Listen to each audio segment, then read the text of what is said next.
राष्ट्र सह्याद्री, आवाज जनतेचा, प्रयत्न जनहिताचा। राहुरी तालुक्यातील देवळाली प्रवरा येथील महावितरण कार्यालयासमोर शेकडो शेतकऱ्यांनी दिवसा सलग 8 तास वीज पुरवठ्याच्या मागणीसाठी ठिय्या आंदोलन केलं। रात्री शेतीला पाणी देताना साप, बिबट्या आणि चोरट्यांचा धोका निर्माण होत असल्याने शेतकऱ्यांच्या जीविताला धोका असल्याचा आरोप आंदोलकांनी केला। जोपर्यंत प्रश्न मार्गी लागत नाही तोपर्यंत आंदोलन मागे घेणार नाही असा इशारा शेतकऱ्यांनी दिला। सुमारे 2 तास चाललेल्या आंदोलनानंतर महावितरण अधिकाऱ्यांनी शेतकऱ्यांशी चर्चा केली। त्यानंतर तात्पुरत्या स्वरूपात आंदोलन मागे घेण्यात आले। या आंदोलनाचे नेतृत्व शेतकरी सेनेचे नेते रवींद्र मोरे यांनी केले। यावेळी विविध शेतकरी संघटनांचे पदाधिकारी आणि शेकडो शेतकरी सहभागी झाले होते। राष्ट्र सह्याद्री न्यूजसाठी प्रतिनिधी राजेंद्र परदेशी, राहुरी।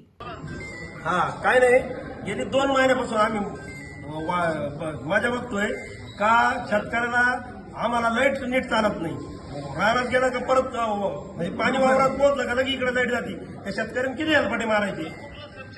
कुठला नाही, पूर्ण महाराष्ट्रात पूर्ण जिल्ह्यातला प्रश्न आहे।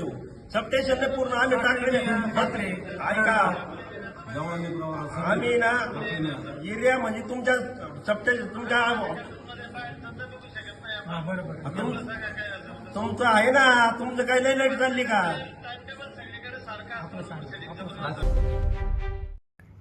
राहुरी तालुक्यातील देवळाली प्रवरा येथील महावितरण कार्यालयासमोर शेकडो शेतकऱ्यांनी दिवसा सलग 8 तास वीज पुरवठ्याच्या मागणीसाठी साप, बिबट्या आणि चोरट्यांचा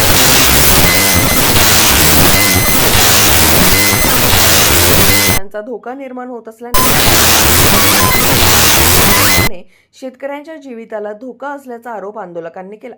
जोपर्यंत प्रश्न मार्गी लागत नाही तोपर्यंत आंदोलन मागे घेणार नाही असा सुमारे 2 तास चाललेल्या आंदोलनानंतर महावितरण अधिकाऱ्यांनी शेतकऱ्यांशी चर्चा केली। त्यानंतर तात्पुरत्या स्वरूपी प्रतिनिधी राजेंद्र परदेशी, राहुरी। गेली 2 महिन्यापासून आम्ही माझ्या बघतोय का शेतकऱ्या रानात गेला का परत म्हणजे पाणी वावरात पोहोचलं का लगी इकडे लाईट जाते। त्या शेतकऱ्यांनी किती हेलपाटे मारायचे? कुठला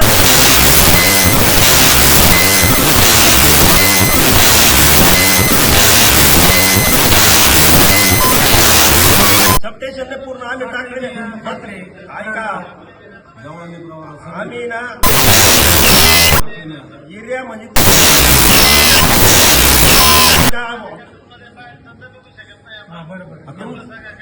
तुमचं आहे ना, तुमचं काही लई लाईट चालली का? राहुरी तालुक्यातील देवळाली प्रवरा येथील महावितरण राष्ट्र सह्याद्री,